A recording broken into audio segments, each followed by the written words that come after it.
할렐루야, 반갑습니다. 우리 옆에 분들이랑 함께 인사 나눕시다. 지름길로 갑시다. 지름길로 갑시다.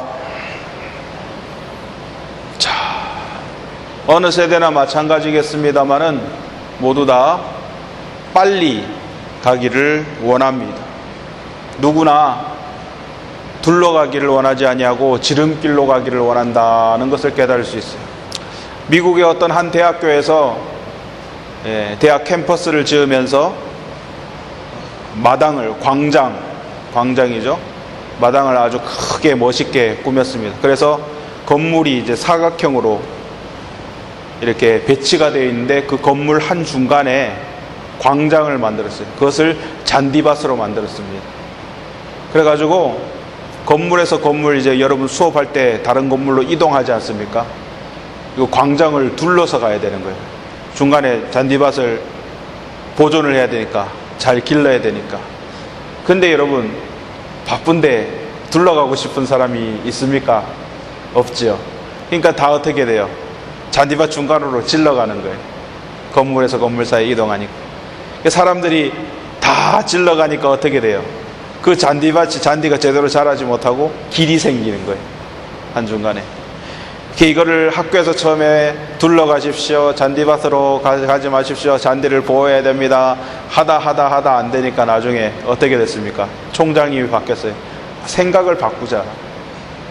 이 사람들이 질러간다는 것은 뭐예요? 그 길이 제일 빠른 길이라는 것을 증명한다는 거죠. 그래서 어떻게 했습니까? 그 대학에서 그 지름길로 이렇게 잔디밭 사이에 이렇게 사람이 왔다 갔다 해서 길 난데를 갖다 포장을 했어요. 질러가라고. 그러니까 이렇게 사선으로 쫙 거미줄처럼 이렇게 연결이 돼서 지름길을 아예 허용한 거예요. 학생들한테 이쪽으로 다니라고. 이것이 지나고 나니까 가장 효율적인 길이었다라는 것이 증명되었다라는 것이죠. 제가 이 말씀을 드리는 이유는 뭡니까? 누구나 지름길로 가기를 원합니다. 둘러가기를 원하지 않습니다. 특별히 우리 한국 사람들은 어떤 사람입니까? 빨리의 민족 아닙니까? 외국인들이 우리나라에 와서 가장 먼저 배우는 단어가 빨리. 예. 한국 사람들 얼마나 빠른지 외국에서는 사실 하루에 한 가지 일만 하면은 그냥 끝이에요. 한 가지 일 더 이상 안 해요. 시간이 그만큼 오래 걸려요. 여러분, 어디 관공서에 가서 예를 들어서 운전면허 같은 걸 받으려고 미국의 DMV라는 곳에 가면은요, 4시간, 5시간 기다리는 것은 예사입니다. 그냥 기다려요. 자기 순서 올 때까지. 근데 한국에서 그렇게 했으면은 난리가 나겠죠. 여러분, 은행에 계좌 하나 만들러 가도요, 3시간은 기본입니다. 그러니까 하루에 한 가지 일밖에 못 해요. 근데 한국 사람은 하루에 4-5가지 일을 합니다. 분 단위로 시간을 나누어서 그렇게 생활하는 그런 모습을 볼 수 있습니다. 그리고 한국 사람들 얼마나 빠릅니까? 속성과외를 좋아해서. 얼마 전에 텔레비 보니까는 좀 심하더라고요. 7살짜리한테 수능 교육을 해요. 예. 고등학생들이 푸는 사인, 코사인, 탄젠트 막 그런 수학 문제를 초등학교도 가기 전에 유치원 학생들을 그런 걸 풀게 한대. 서울에 강남, 청담, 대치 이런데 좀 너무 심하더라고요. 아무리 빨리 가도 좋지 너무 빨리 가잖아요.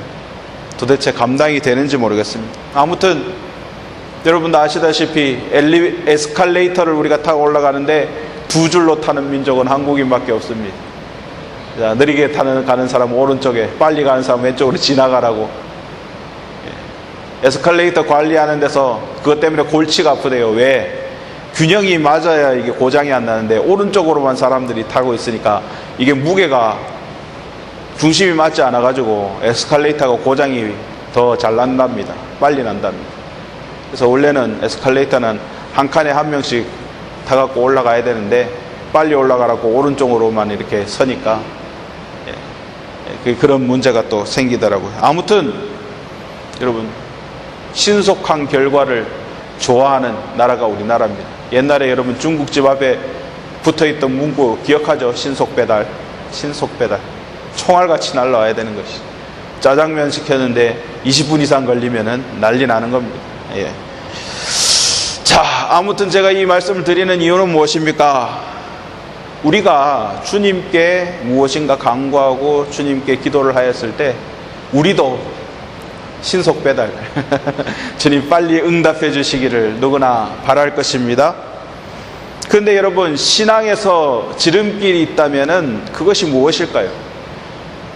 어떤 경우에 주님께서 세워라 내어라 하면서 신경도 안 쓰시는 것 같고 응답도 안 하시는 것 같고, 예, 그런 게 아니라 주님께 속히 응답을 받고 싶은데, 속히 주님의 음성을 듣고 싶은데 그것을 가능하게 하는 방법은 무엇일까? 우리가 생각해 봤을 때 오늘 본문의 말씀 속에서 그 답을 찾을 수 있는 줄 믿습니다. 자, 본문 마태복음 15장 21절 말씀 한번 보시겠습니다. 예수께서 거기서 나가사 두로와 시돈 지방으로 들어가시니. 아멘. 자, 두로와 시돈 지방으로 갔다. 이 두로와 시돈 지방이 어디냐면은 이스라엘에서 저 북서쪽으로 지중해 바닷가에 있는 도시입니다. 그런데 이 두로와 시돈 지방은요, 이스라엘 지방이 아니에요. 외국이에요. 외국. 다른 나라입니다. 자, 예수님께서 뭐 해외여행을 가셨다라고 말하면은 요즘 얘기겠습니다만은 가까운 곳이고 자주 왕래하는 곳이고 한 외국이에요. 가까운 곳. 자, 그곳으로 갔는데 이 두로와 시돈 지방은 성경에서 어떻게 나오느냐? 옛날에 저 북이스라엘의 가장 사악한 왕으로 유명한 아합 왕 있지 않습니까? 아합 왕의 아내가 누구입니까? 이세벨입니다. 이세벨. 자, 우상을 데리고 온, 그리고 북이스라엘을 다 우상 숭배하게 만든 악녀 중에 악녀가 이세벨인데, 이 이세벨이 바로 이 시돈 지방 출신이 외국입니다. 이 시돈 지방에서 엣바알의 딸 이세벨. 엣바알이라는 건 뭐냐? 바알의 제사장이라는 이름입니다. 그 뜻이에요. 엣바알이라는 뜻이. 이 바알의 제사장의 딸이었던 이세벨이 북이스라엘 아합 왕에게 시집을 와서 북이스라엘이 완전 우상 숭배로 오염돼 버렸습니다. 아무튼 이 두로와 시돈이라는 지방은 성경에서 별로 그렇게 은혜로운 곳은 아니다라는 것을 우리가 잘 알 수 있습니다. 아무튼 이 두로와 시돈 지방, 이웃하는 되게 가까운 도시예요. 두로하고 시돈은. 자, 이곳에 예수님께서 오셔서 어떤 한 여인을 만납니다. 성경에서 이 여인의 이름이 나타나지는 않아요. 그냥 어떤 한 여인을 만났어요. 딸이 아픈 그러한 여인입니다. 한 번도 만나본 적 없는 이 여인, 딸이 아팠기 때문에 그 문제를 해결해야 될 필요가 있는데, 바로 예수님께서 두로와 시돈 지방에 오셨다라는 소문을 듣습니다. 예수님은 어떤 분인가? 병자를 고치시고 죽은 자를 살리시는 주님, 기적을 행하시는 그런 주님이 오셨다라는 소식을 듣고 예수님을 한번 만나봐야 되겠다, 예수님께 나의 고민을 고해야 되겠다라는 생각을 하고 소문으로만 듣던 예수님을 보기 위하여 나온 것이죠. 처음으로 예수님을 만나게 되었습니다. 근데 결론적으로 어떻게 됐습니까? 예수님을 만나고 모든 문제가 해결되게 된 줄 믿습니다. 그리고 예수님에게 큰 칭찬까지 받았습니다. 그런데 여러분, 이 결과까지 이르기에 중간 과정이 여러분 험난한 과정이었다라는 것을 우리는 생각해 볼 필요가 있는 것이죠. 주님께서 마태복음 15장 28절에 여자여 내 믿음이 크도다, 내 소원대로 되리라, 주님께서 그렇게 말씀하셨습니다. 딱 한 번 예수님을 만났는데 큰 은혜 받고 응답받은 줄 믿습니다. 이렇게 빨리, 이렇게 확실히, 한마디로 지름길로 한 번에 그냥 간 것과 같은 그러한 답을 얻게 된 것이죠. 자, 그 비결이 무엇인가? 험난한 장애물을 다 이기고 승리하게 된 비결이 무엇인가? 우리는 이 여인에게서 세 가지 모습을 발견하게 되기를 원합니다. 자, 첫 번째로 이 여인은요, 자신이 어떤 처지인가를 명확하게 알고 있었다라는 것입니다. 손자병법에도 나오는 말이 무엇입니까? 지피지기면 백전백승. 적을 알고 나를 알면은 백전백승이에요. 적을 아는 것도 중요하지만 더 중요한 건 뭐예요? 나를 알아야 된다는 거죠. 내가 어떤 상태인지. 한마디로 우리가 주님 앞에 나가서 은혜 받기 위해서는 나의 신앙 상태가 지금 옳은 상태인가, 하나님 말씀에 비추어서 정말 주님의 은혜를 받기에 합당한 모습인가를 깨달을 수 있어야 될 줄 믿습니다. 우리가 은혜 받을 만한 상황이 되지 못하면서 주님께 은혜를 구하는 것만큼 잘못된 것이 없죠. 제가 설교 시간에 늘 말씀드립니다마는 주님께서 우리에게 은혜를 부어주시려고 하는데 그 은혜를 받을 수 있는 우리의 그릇이 깨끗하게 씻겨지지 않은 상태에서, 더러운 상태에서 여러분 은혜를 받을 수가 없는 것입니다. 음식을 담으려고 해도 그릇이 더러우면 거기다 음식을 담을 수가 없는 것이에요. 먼저 씻어야 되는 것입니다. 즉 우리 자신의 상황에 대해서 우리가 먼저 알고 있어야 된다는 것이죠. 자, 이 여인에게는요, 귀신 들린 딸이 하나 있습니다. 그 딸을 고쳐보려고 여러 가지 방법을 사용하고 애를 많이 먹었습니다만 해결이 되지 아니하였습니다. 방법이 없습니다. 이 딸만 생각하면 불안해가지고 살 수가 없는 것입니다. 잠이 안 옵니다. 왜 나에게 이런 고된 시련이 오는가 고민스러워서 견딜 수가 없었을 것입니다. 이러다 그냥 딸이 귀신 들린 상태로 죽을 것만 같았습니다. 이 여인에게는 이 문제를 해결하지 않고는 자신의 삶의 평안도 없고 기쁨도 없고 안식도 얻을 수 없었을 것입니다. 그래서 이 여인은 귀신 들린 자신의 딸을 고치는 것을 인생의 최우선 목표로 삼았다라는 것이죠. 자, 자신에게 무엇이 필요한 줄 알고 그것을 위해서 최선을 다하는 사람, 자신의 딸의 병을 고치기 위해서 무엇이든 하고 싶은 사람, 이 사람은 그 병을 고치게 될 줄 믿습니다. 자, 앞서도 말씀드렸지만은 자신의 문제를 정확하게 파악하고 있는 사람은 그 문제를 해결할 수 있습니다. 내가 지금 어떤 문제가 있다, 내가 무엇 때문에 고민하고 있다, 그것을 알기 때문에 그것을 해결하기 위해서 가장 좋은 방법을 찾으려는 여러분 노력이 들어가고 길이 보인다는 것이죠. 자신이 병들었다는 것을 아는 사람은요, 그 병을 고칠 수 있습니다. 이길 수 있습니다. 여러분 요즘 암이 죽을 병이지만은 얼마나 의료기술이 발달했는지 일찍 발견하면은요, 치료하고 살 수 있는 확률이 엄청 높아져요. 그렇지 않습니까? 근데 나는 건강하다 하면서 조기검사도 안 하고 건강검사도 안 하고 그냥 지내다가 3기, 4기까지 악화되고 나면은 나중에 아파서 가봐야 그때는 이미 손 쓸 수 없는 지경에 이른다는 것을 여러분들이 잘 알고 계실 것입니다. 몰라서 죽는 것이에요. 몰라서. 알았으면 벌써 치료를 하고 술을 썼을 텐데 모르고 있다가 그냥 악화되는 겁니다.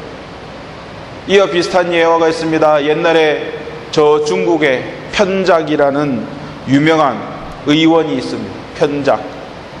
이 사람이 한날 황제를 만났는데 황제의 얼굴이 안빛이 좋지 못해요. 보니까 병이 있어. 의원이니까 딱 보면 알 거 아닙니까? 병이 있어. 황제에게 이렇게 말을 합니다. 황제여, 몸에 병이 있으십니다. 진언을 올리니까 임금님, 아이고 나는 괜찮다, 나는 이상 없고 나는 문제 없다, 얘기라고 물리쳤어요. 두 번째로 또 편작이 그 황제를 만나는 기회가 생겼는데 보니까 더 안 좋아졌어. 그래서 아이고 황제여, 몸이 안 좋습니다, 치료하셔야 됩니다 하니까는 황제가 무슨 소리냐, 지금 네가 나한테 약을 팔라고 그러느냐, 물러가라, 물리쳤어요. 세 번째로 이제 편작이 황제를 만나게 되는데 그때는 이제 편작이 아무 말도 안 했다는 겁니다. 그러니까 오히려 황제가 얘가 전에는 나한테 약 팔라고 몸이 안 좋다고 그렇게 얘기를 하던데 왜 지금은 아무 말도 안 하나 궁금해가지고 물어봤대요. 왜 요번에는 아무 말도 안 하느냐. 자, 이전에는요 제가 침을 쓰고 뜸을 들이고 뜸을 놓고 하면은 치료가 가능했었는데 지금은 이미 지나가지고 이제 치료가 안 됩니다. 그래서 내가 아무 말 안 들었습니다. 그렇게 얘기를 했다고. 결국 그 황제는 그 병이 악화돼서 죽게 되었어요. 아무리 뛰어난 명의가 있어도 그러면 자신의 상태를 갖다가 올바로 바라보지 아니하고 그것을 인정하지 아니하면은 치료를 못하는 겁니다. 그 편작이라는 유명한 의사가 침을 놓고 뜸을 놓고 하면은 그 병이 완쾌가 되는데 그 사실을 갖다 인정하지 아니하고 자신의 상태가 어떤 상태인지 모르고 그렇게 시간이 흘러가니까 결국 악화되어서 죽음에 이르렀다는 것이죠. 자, 이것은 무엇을 의미합니까? 자기 자신에 대해서 알지 못할 때 주님의 은혜를 받지 못하고 구원받지 못하는 상태가 된다라는 거예요. 반대로 말하면 자신의 상태를 명확하게 알면 주님께 은혜 받을 길이 열린다라는 거예요. 병도 고칠 수 있게 된다라는 것입니다. 구약성경 열왕기 하 5장의 말씀에 보면은 나아만이라는 장군이 나옵니다. 나아만. 자, 아람 군대, 외국 군대의 장관입니다. 백성들로부터 존경받고 임금에게 신임 얻는 아주 유능한 장군이었습니다. 근데 문제가 뭡니까? 문둥병에 걸렸어요. 나병에 걸렸어요. 죽게 되었어요. 여러 가지 어려운 가운데 옛날에 나병이라고 하면 신으로부터 저주받은 병이라고 생각하는 그러한 병, 문둥병입니다. 그가 귀를 기울여서 어떤 여종이 하는 그런 이야기를 들으니까 저 이스라엘에 가면은 선지자 엘리사가 있는데 엘리사한테 한번 가보세요. 그가 병을 낫게 해줄 수 있을 겁니다. 그래서 이 나아만 장군이 엘리사 선지자를 찾아갔습니다. 어떻게 하면 병을 나을 수 있을까? 근데요, 엘리사 선지자가 만나주지도 않습니다. 아람 군대 장관을 만나주지도 않고 명령만 내리는 거예요. 저기 요단 강가에 가서 7번 씻으라. 그러니까 이 아람 군대 장관이었던 나아만이 짜증이 나는 거예요. 화가 난 거예요. 아이고 자기가 뭔데 나한테 멀리서 이렇게 왔는데 얼굴도 안 보여주고 만나주지도 않고 나한테 명령을 내리느냐. 그러면서 나아만 장군이 그렇게 얘기하죠.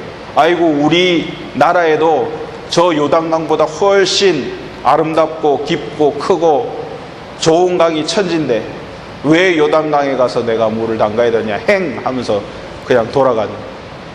그 돌아가는 길에 시종이 그렇게 나아만 장군에게 얘기를 하는 겁니다. 시종이 당신은 군대 장관인 줄만 알았지 지금 자신이 문둥병 환자라는 것을 잊어버렸어.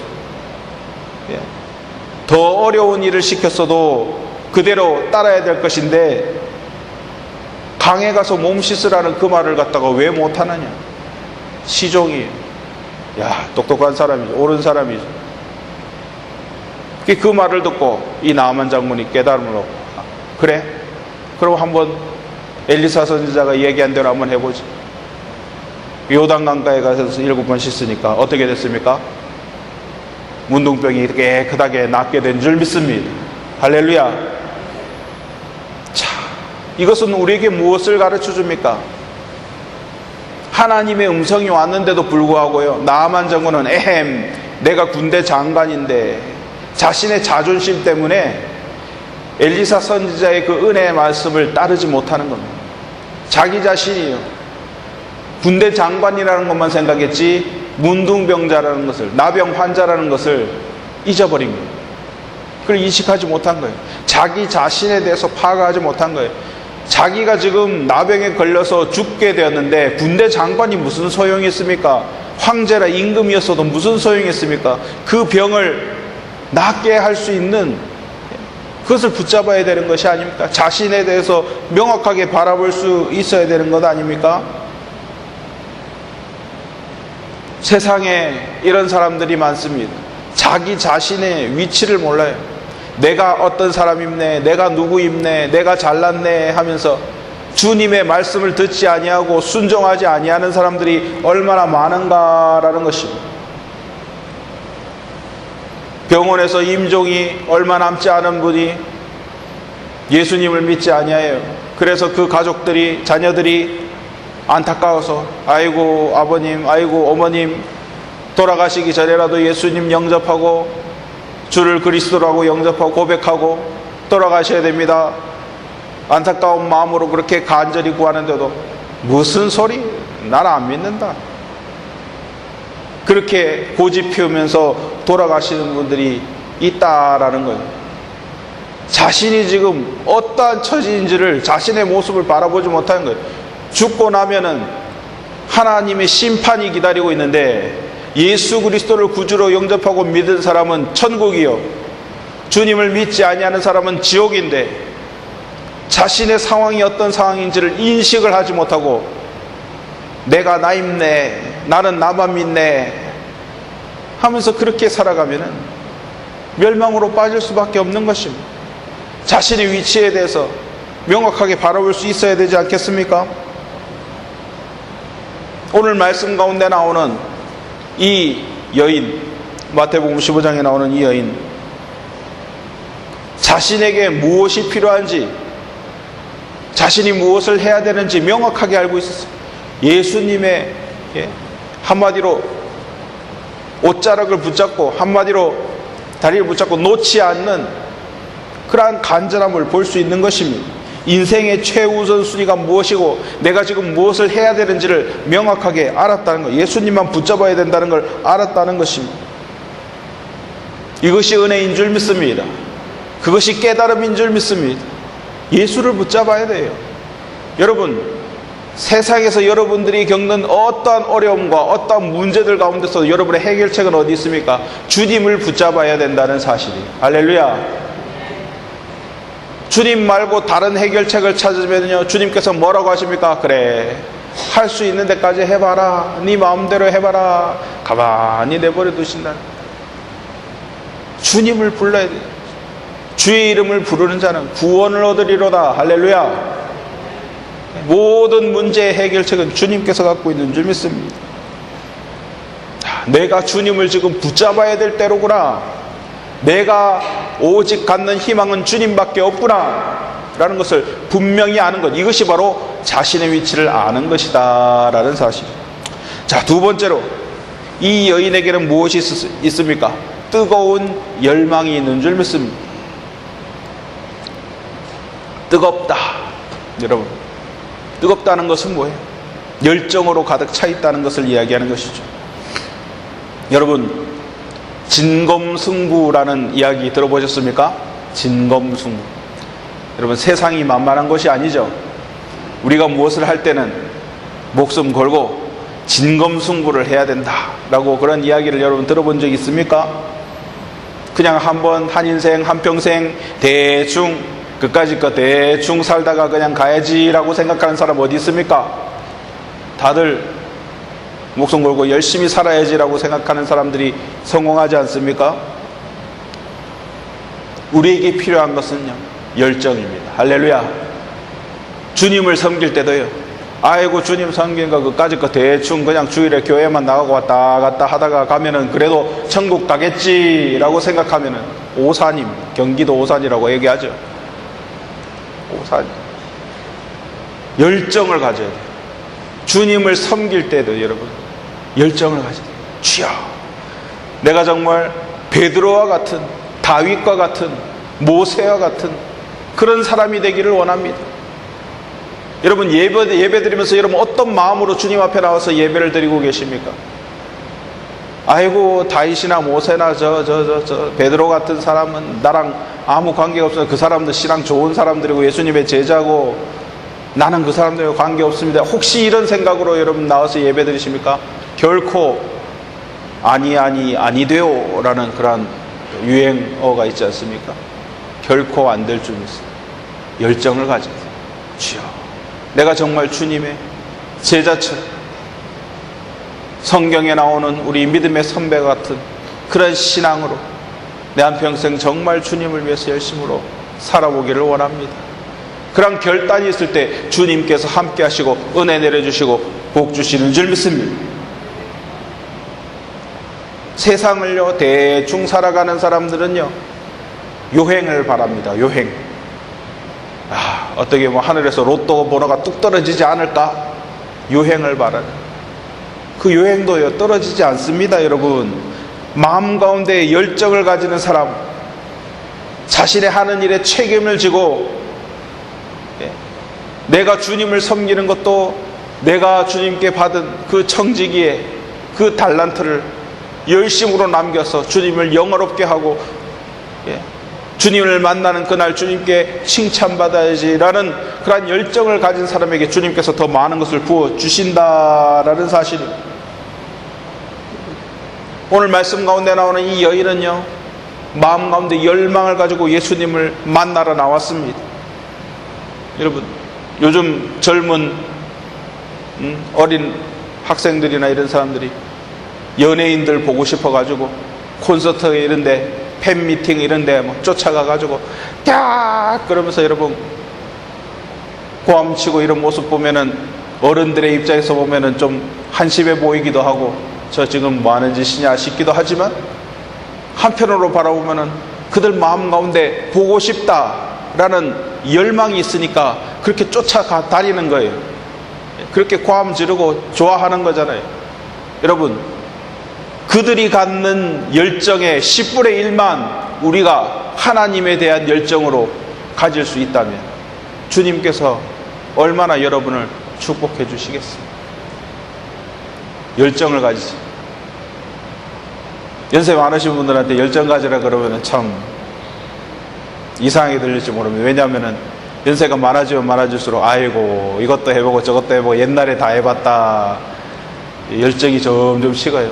이래도 그만 저래도 그만 이렇게 되는 나이가 연세가 되고 한데, 여러분 아무리 연세가 많아져 열정을 잃으면 안 됩니다.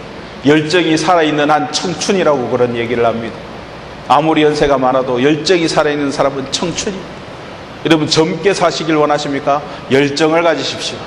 내가 육신이 따라오지 못한다 할지라도 열정을 가지면 여러분 청춘의 삶을 살 수 있습니다. 아무튼 여기 나오는 이 여인은요, 예수님을 만나기만 하면 자신이 갖고 있는 가장 인생의 큰 문제인 딸의 병을 치유받을 수 있을 것이라고 확실하게 믿었습니다. 누가 이 여인의 앞길을 막을 수 있습니까? 제자들이요. 아이고 저 여자 시끄러우니까는 예수님 좀 그냥 보내세요 라고 얘기할 정도로 다윗의 종 예수여 나를 불쌍히 여기소서. 오늘 본문 마태복음 15장 22절 말씀 보니까 가나안 여자 하나가 그 지경에서 나와서 소리질러 이르되 주 다윗의 자손이여 나를 불쌍히 여기소서, 내 딸이 흉악하게 귀신 들렸나이다. 얼마나 큰 소리로 여러분 주님께 자신의 문제를 외쳤습니까? 그 음성은 조용하게 그냥 속삭인 게 아니에요. 큰 소리로 사람 다 들으라고 빽빽빽빽 소리 질렀을 것입니다. 여러분 상상을 한번 해보십시오. 얼마나 여러분 비장한 각오로 고함을 쳤겠습니까?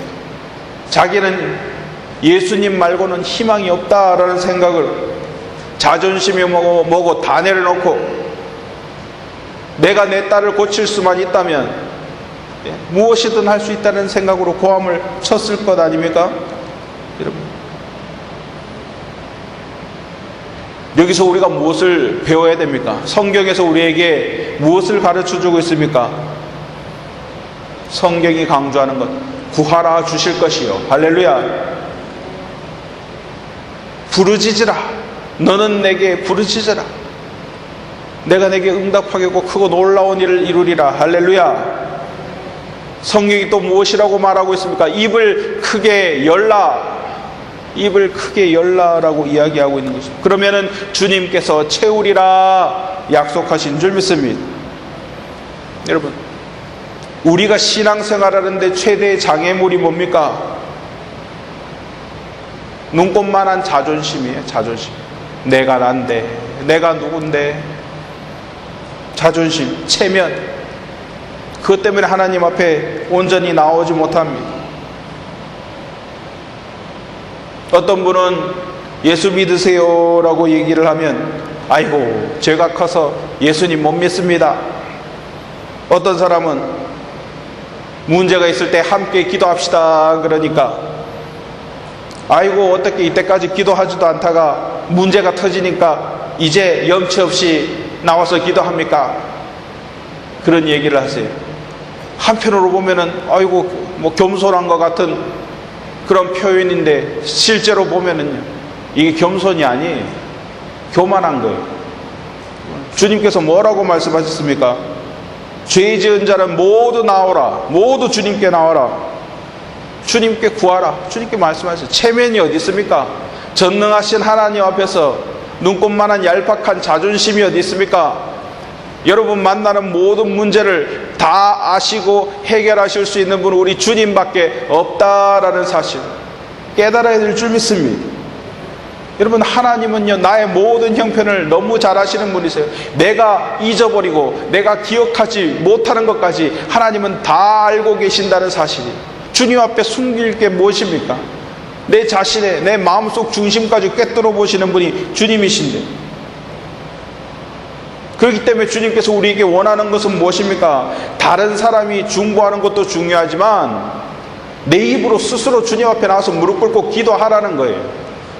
아무리 여러분 부모님이 자녀를 위해서 간절한 어머니의 기도 중요합니다. 성경에서 어머니가 기도해가지고 자녀들이 그렇게 하나님께 은혜 받은 경우 많이 나오잖아요. 근데 더 중요한 건 뭐예요? 당사자 본인이 주님 앞에 나와서 무릎 꿇고 기도하는 것이 더 중요하다는 사실이에요. 할렐루야. 지름길은 바로 그것입니다. 본인이 나왔어요. 구해야 돼요. 문제 있는 사람 자신이 나와서 주님 앞에 무릎 꿇어야 되는 것이죠. 아무리 옆에서요 소한테 물을 먹이려고 냇가까지 끌고 가도 본인이 숙여서 물을 먹어야 갈증이 해결될 수 있는 것입니다. 자, 성경은요 바른 대로 말하라고 이야기하고 있습니다. 나의 무지와 나약함과 딱한 처지 주님 앞에 여러분 자존심 다 내려놓고 주여 천부여 의지 없어서 손들고 옵니다. 주님께 기도할 때 주님께서 들으신다라는 사실입니다.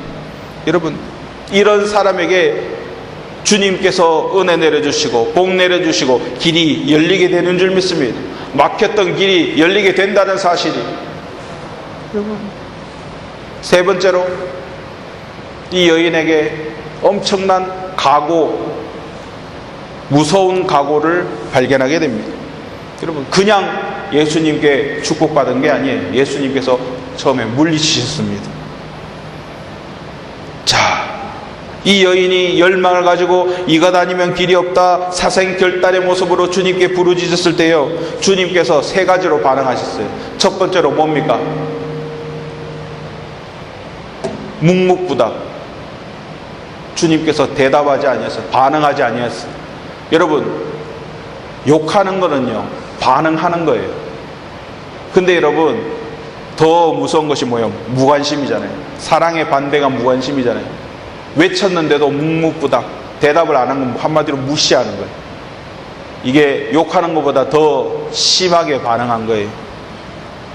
오늘 본문 마태복음 15장 22절에서 23절 말씀 함께 보시길 원합니다. 가나안 여자 하나가 그 지경에서 나와 소리질러 이르되 주 다윗의 자손이여 나를 불쌍히 여기소서 내 딸이 흉악하게 귀신 들렸나이다 하되 예수는 한 말씀도 대답하지 아니하시니 한 말씀도 대답을 안 하셨다. 한마디로 무시했다. 얼마나 기분 나쁘고 얼마나 자존심 상하겠습니까? 모욕적입니다. 모욕적. 그래서 더 큰 소리로 외칩니다. 주여 나를 불쌍히 여기소서. 고함을 빽빽 지르니까 뭐라고 그래? 제자들이 와서 청하여 말하되 그 여자가 우리 뒤에서 소리를 지르오니 그를 보내소서. 귀찮아 죽겠습니다. 빨리 좀 보냈으면 좋겠습니다 라고 제자들이 이야기를 하는 것입니다. 그것에 대해서 예수님께서 뭐라고 말씀하십니까? 본문 마태복음 15장 24절 말씀에 예수께서 대답하여 이르시되 나는 이스라엘 집에 잃어버린 양 외에는 다른 데로 보내심을 받지 아니하였노라 하시니. 자, 이게 무슨 말씀입니까? 우리 민족 유대인들에게만 보냄을 받지 다른 민족에게 보냄받은 것은 아니다. 요즘 말로 치면은 인종차별. 이방인들 도와주는 거 아니다. 너는 저 여자는 이방인이니까 나는 신경 쓰지 않는다. 외국에서는요, 인종차별하면은요, 큰 범죄로 그렇게 인식하고 여깁니다. 여러분, 사람이요, 인생에서 가장 슬플 때가 언제입니까? 무시당할 때 슬픔을 느낍니다. 차별 대우받을 때. 못 배웠다고 무시하고, 가진 것 없다고 무시하고, 집도 없고 절도 없다고 무시하고, 가장 서글프고 슬픈 그러한 감정을 얻게 됩니다. 이 여인은요, 예수께 나와서 주님을 만나면 문제가 해결될 줄 알았는데 예수님께서 인종차별했어요. 얼마나 그 가운데 서러움이 있겠습니까? 안타까움이 있겠습니까? 너가 내 동족이 아니라서 도와줄 수 없다, 이런 이야기 듣고 얼마나 좌절감을 느꼈겠습니까? 보통 사람들 같으면요, 이런 소리 들으면 아이고 너 잘났네 하고 그냥 물러날 거예요. 안 그렇겠습니까? 여러분은 같으면 어떻겠습니까? 만약에 여러분이 간절한 마음으로 예수님한테 나오는데 예수님께서 나는 네 동족이 아니라서 외국인이라서 못 도와주겠다 얘기를 하면은 다 웬만하면 거기서 나가 떨어질 거예요. 물러날 거예요. 근데 여러분, 이 여인은요, 어지간하면 포기할 텐데 결코 포기하지 아니했습니다. 더 큰 소리로 내 딸을 고쳐주옵소서 외치는 겁니다. 자, 이것에 대해서 또한 예수님께서 뭐라고 말합니까? 더 심하게 모욕하십니다. 본문 마태복음 15장 25절 26절. 여자가 와서 예수께 절하며 이르되 주여 저를 도우소서. 대답하여 이르시되 자녀의 떡을 취하여 개들에게 던짐이 마땅하지 아니하니라. 얼마나 모욕적인 말입니다. 우리나라 말도 여러분, 욕 들어가면 뭐가 들어가요? 멍멍이가 들어갑니다. 멍멍이. 개. 가장 심한 욕 중에 하나죠. 예수님께서 한마디로 욕을 한 거예요. 욕을. 자녀의 떡을 들어서 개한테 던짐이 마땅하지 아니하니라. 당신이 개 같은 사람이라는 욕이에요. 여러분, 이런 말을 듣고 누가 견딜 수 있겠습니까? 누가 예수님께 희망을 걸 수 있겠습니까? 근데요, 이 여인은요, 결코 포기하지 아니하였습니다. 할렐루야. 결코 포기하지 않았습니다. 뭐라고 대답합니까? 마태복음 15장 27절 말씀에 여자가 이르되 주여 올소이다마는 개들도 제 주인의 상에서 떨어지는 부스러기를 먹나이다. 참 대단한 여인입니다. 지혜로운 여인. 올소이다.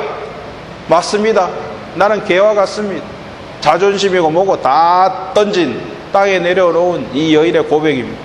그런데 개들도 주인이 직접 그 음식을 주지 아니하도 그 상에서 떨어지는 부스러기를 먹나이다. 주님께 은혜를 갈구하는 이 마음으로 정말 바짓가랑이라도 쳤고 늘어지는 이 여인의 간절함과 여러분 열정, 각오, 무서운 각오. 내가 반드시 주님께 은혜 받으리라, 축복 받으리라, 나의 딸의 병을 낫게 하고 말리라. 그런 각오를 여러분 이 고백에서 우리가 발견할 수 있는 것입니다. 딸의 행복을 위해서, 치료를 위해서 고침받기만 하면 내가 모든 것을 내려놓겠다는 이 여인의 각오입니다. 여러분, 사람이요, 주님 앞에서 이런 진념을 가지고 주님에 매달리면 주님께서 축복 안 해줄 수 없다라는 사실, 주님께서 여러분 반드시 복 내려주실 줄 믿습니다. 누가 그를 시험할 수 있습니까? 사탄이 그를 시험할 수 있습니까? 불가능하다는 것. 자, 이렇게 세 번의 예수님의 시험이, 예수님께서 이 여인의 상황을 모르겠습니까? 예수님 다 아세요. 여러분, 예수님께서 테스트 하신 거예요. 테스트. 이 여인의 믿음에 대해서. 그 모든 어려운 시험을 통과하고 나서 예수님께서 이 여인에 대해서 뭐라고 말합니까? 본문 마태복음 15장 28절 말씀에 이에 예수께서 대답하여 이르시되 여자여 내 믿음이 크도다 내 소원대로 되리라. 할렐루야. 하시니 그때로부터 그의 딸이 나으니라. 아멘. 여러분, 성경에서요, 주님께서 네 믿음이 크도다.